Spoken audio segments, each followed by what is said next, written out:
You got it. Help me. Welcome to Watch Mojo, and today we're looking at the death scenes on The Sopranos that were the most memorable or had the greatest impact. Consider this your spoiler warning. My inner balance is off. Number 20, Brendan Fone. Though Christopher Moltisanti was never the model of wisdom and good decision-making, he was practically a sage compared to his friend Brendan Fone. That's enough. No, wait.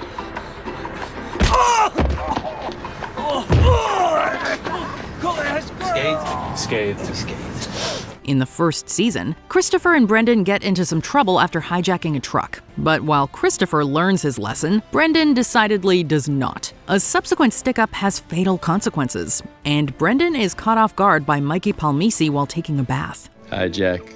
Bye, Jack. The mix of tranquility and brutality in this brief scene is mesmerizing. Brendan's time on The Sopranos was brief, but it was memorable all the way to the end. Number 19, Detective Lieutenant Barry Hadu. We may never actually see Christopher's father, Dickie Moltisanti, at any point during The Sopranos television run, but the impact of his death on his son is greatly felt. Are you inferring that you didn't take cash from Jilly Ruffalo to whack my father while he was carrying a TV tray for me to watch TV? I don't know anybody named Ruffalo. After being told by Tony that his father died at the hands of cop and part-time hitman Detective Lieutenant Barry Hadu, Chris seeks to avenge him. He accosts Hadu in his home, taunting him as he's bound to a stairwell. You're being set up. He's lying to you, whoever he is. Wouldn't make any difference. What do you mean it wouldn't make any difference? He wants you dead. The just-retired detective vehemently denies any involvement with or even knowledge of Dickie, and the show keeps this deliberately ambiguous. No matter what the answer is, this episode shows what an empty pursuit seeking revenge is. Police? In a Ferrari? Number 18, Tracy. Death scenes on The Sopranos already have a tendency to be grim and disturbing, but this one is especially harrowing. Ralphie, I love you. I love you too, baby. Tracy was a dancer at the Bada Bing who was involved with volatile mobster Ralph Cipriano, whose child she's also carrying. An argument in the parking lot turns violent, culminating in Ralphie savagely beating Tracy to death. That's right. Get it all out. Get it all out, you little hoa. The sound is devastating, as is Ralph's utter lack of concern or remorse about what he's done. Tony immediately retaliates, and if it wasn't for his status as a made man, Ralph might not have survived much longer. I'm a made guy! But none of this should distract from the tragedy of a young life being cut short in such a senseless manner. Number 17, Rene Lur. This death is less about who dies and more about who's responsible. In the episode Soprano Home Movies, we learn that Bobby Bakary has never been tasked with taking a hit out on someone. Now, come to think of it, you never popped your cherry in that regard, right? No. That changes after a game of Monopoly turns vicious, and Tony, never one to let things go, forces Bobby to knock off Rene Lur, the brother-in-law of a Quebecois gangster. You'll take care of this, right?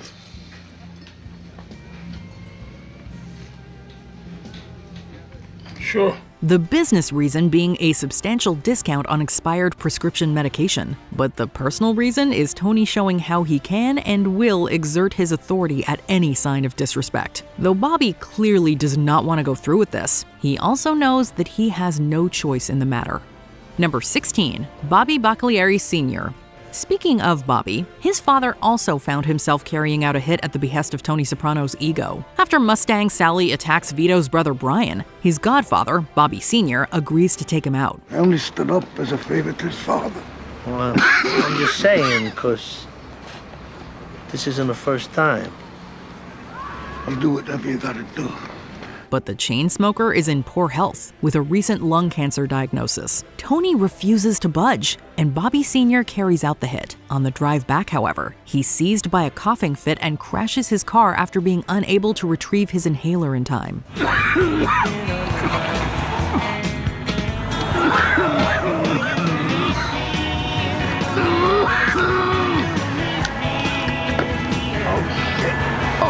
It's it's likely that he didn't have very long to begin with, but Tony's order started a chain reaction leading to a particularly undignified death.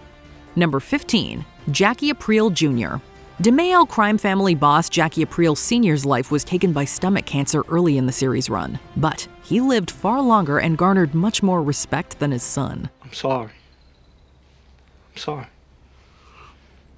Go back inside. While it seems like he might be able to avoid the family business through education, he can't stay out of trouble. After a botched attempt at robbing a card game, he goes into hiding. Yo, I think you're done for.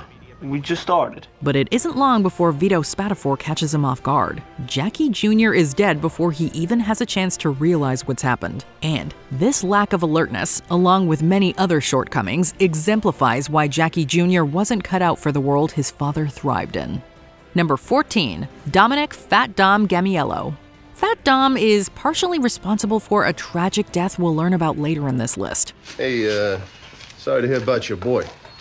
And if you believe in karma, his death in the very same episode was a swift instance of the universe quickly making an example of someone. Of course, you could also attribute it to sheer arrogance. Visiting Silvio Dante and Carlo Gervasi, Dom begins running his mouth. They found a hanky with Carlos lipstick in his other pocket. And the already tense situation reaches a boiling point. Both Silvio and Carlo unleash maximum fury. Dom might have not been the most memorable character on The Sopranos, but his death is one that we'll never forget. Number 13. Matthew Bevilacqua. Desperation for respect and recognition in the violent world of The Sopranos can quickly backfire on you, as Matthew Bevilacqua soon learns. Relax. I just want to talk to you. It was Sean. You gotta believe me, it was Sean. He got nuts. Matthew, like his partner Sean Gismonti, was a low-ranking crew member trying to climb up the ladder. So they attempt a very poorly planned hit on Christopher, leaving Sean dead and Matthew with a huge target on his back. He's caught and left pleading for his life before Tony and Salvatore Bump.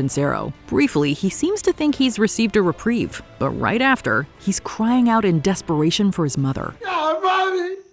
Mommy, please, Tony, please! It's a heartbreaking moment that brought added dimension to what could have been a surface-level character.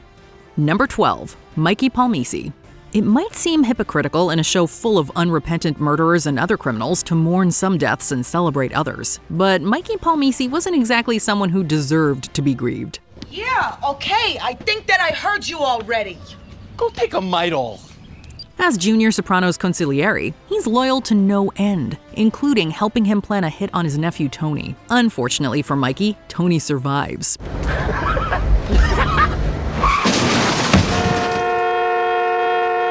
And Mikey is killed during a jogging excursion by Polly Walnuts and Christopher, who's also seeking vengeance for the death of Brendan. My friend Brendan, you shot him in his bathtub naked.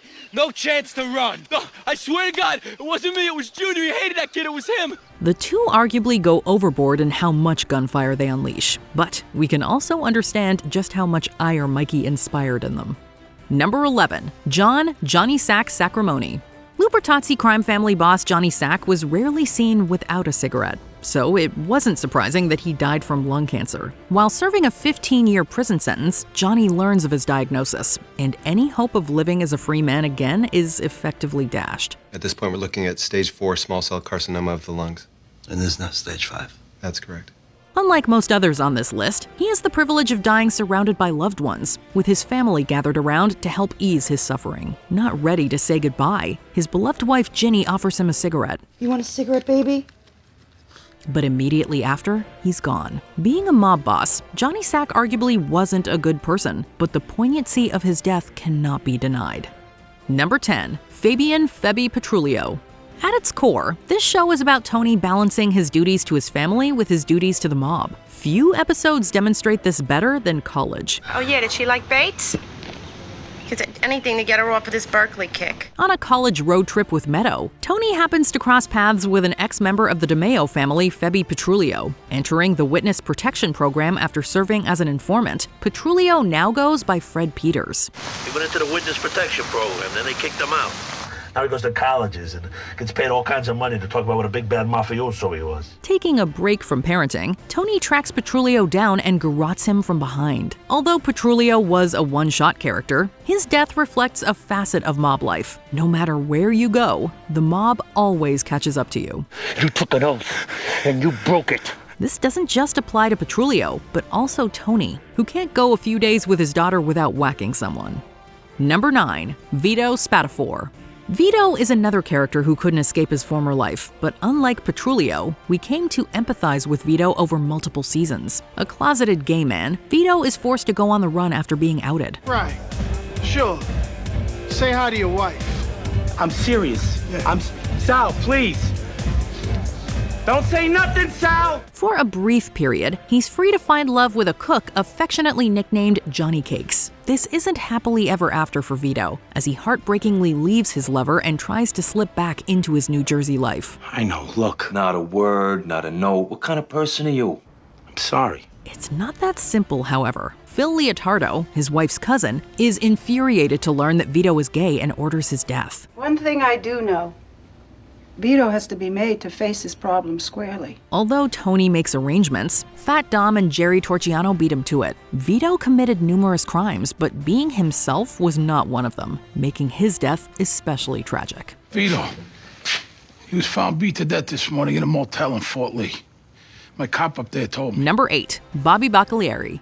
Bobby was sadly among the many casualties that Season 6 brought us. Despite being a criminal, Bobby was one of the show's most sympathetic characters. You know I never ask you for anything. You could tell Tony I'll do it myself if he wants. He only committed one murder, which is low for this show, and was always faithful to his wives. Bobby was perhaps too kind-hearted for the mob world, but at least he died doing what he loved most, shopping for model trains. You never see a blue Comet in that condition. I mean, look at the coaches.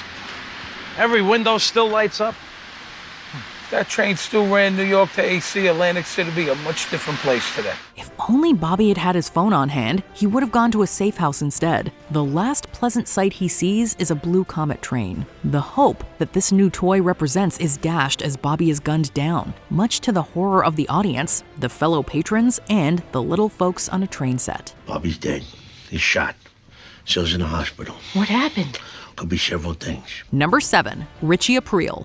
Richie wasn't the first significant character to get axed, but his murder demonstrated just how unpredictable the Sopranos can be. We find Richie at his most despicable during a dispute with Janice, who argues that her fiancé should accept his son whether he's gay or not. Richie responds with a punch, pushing Janice to the edge. And what if he was gay? What difference does it make?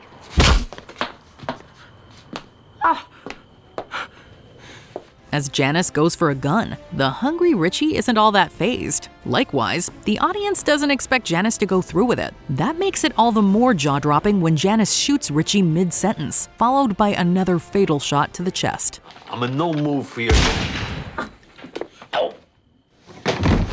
1 minute you're at a wedding dress fitting. The next, you're calling your brother to take care of your fiancé's body. What do you mean you can't say? No, I can't say now. Think a minute, okay? All right, just stay right there. I'm gonna be right over. Mob life, right? Number 6. Phil Leotardo.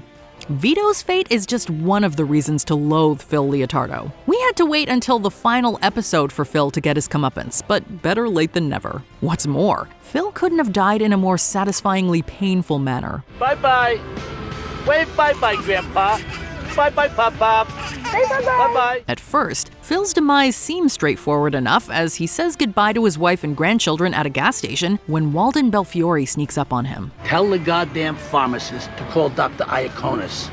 I should get a 60-day supply of the platinum. Even if Phil had survived the 2 bullets, the missus still would have made the fatal mistake of not putting the SUV in park. Although we don't see what happens to Phil's head, the sound alone is enough to make us cringe in delight.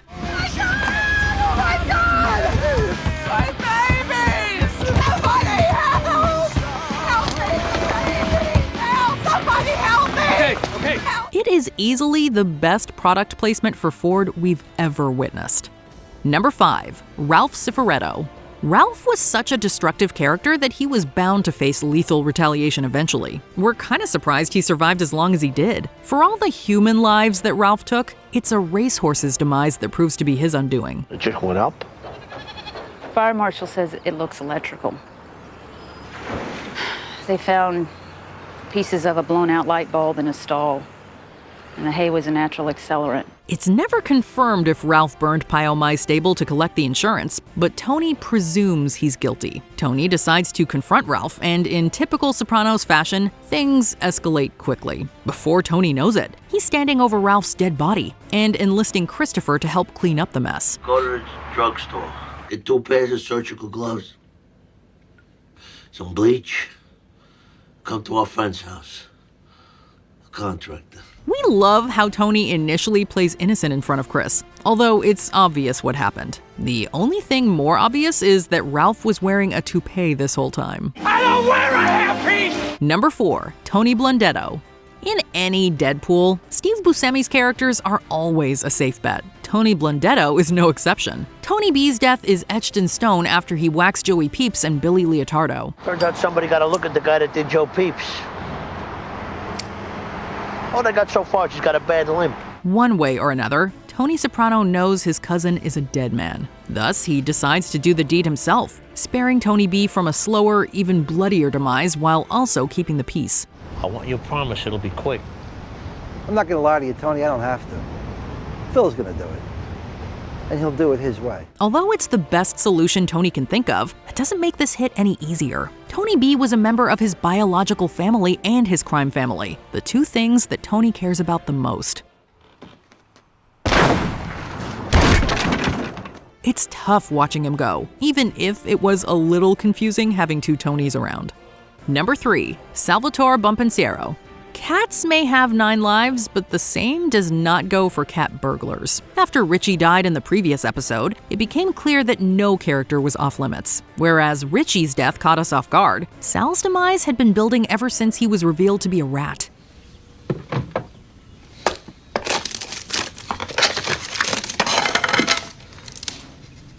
Tony has a difficult time coming to grips with this betrayal, but he ultimately accepts that his friend needs to sleep with the fishes. Lured to a boat, Sal's worst fears are confirmed as he's taken below deck. Let's go down below, check out the mahogany. Come on. As a sign of their camaraderie, Tony gives him a final drink and a moment to share a dirty anecdote. Tony doesn't allow him to sit down as they open fire, though. At least they avoided his face. Not in the face, okay? Give me that. Huh? Anyway, $4 a pound. Number 2, Adriana Lasera. Sal wasn't the last FBI informant who met a gut-wrenching end. Unlike most of the other characters on this list, Adriana didn't have blood on her hands. In the DeMeo crime family, though, being a mole is the deadliest sin imaginable. She lied to me. They wanted to arrest you too, Christopher. I was just trying to protect you. They said all they wanted was some information and they would leave us alone. I didn't tell them nothing. After Adriana confesses to Christopher, his loyalty to the family trumps his love for her. Silvio picks up Adriana, telling her that Chris attempted to take his life. In his own way, Silvio also tells Adriana that Chris will be fine after they put her 6 feet under. He's a strong kid, Chrissy. He's tough. Very resilient. As they go for a drive, the look on Adriana's face suggests that she knows what's coming. Nevertheless, nothing can prepare Adriana when Silvio pulls over and drags her out of the car before firing.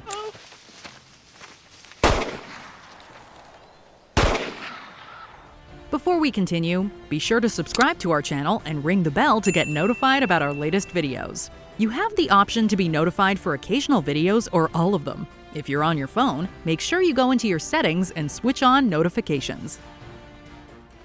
Number 1, Christopher Moltisanti. Being the final season, we knew that any prominent character could die. Christopher's death still broke all the rules, however. Whereas most major deaths occur during an episode's climax, this one happens towards the beginning. It comes out of nowhere, much like the car accident that leaves Chris in such a dire state.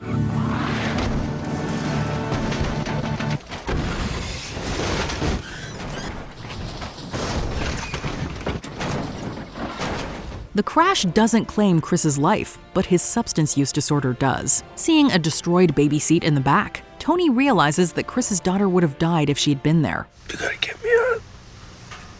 Lose my license.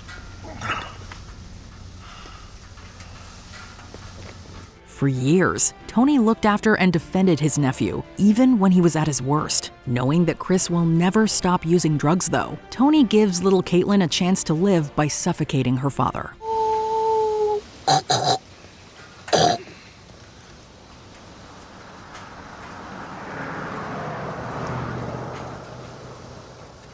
TV deaths do not get more harrowing. What Sopranos death sticks with you the most? Let us know in the comments. I'm not afraid of death.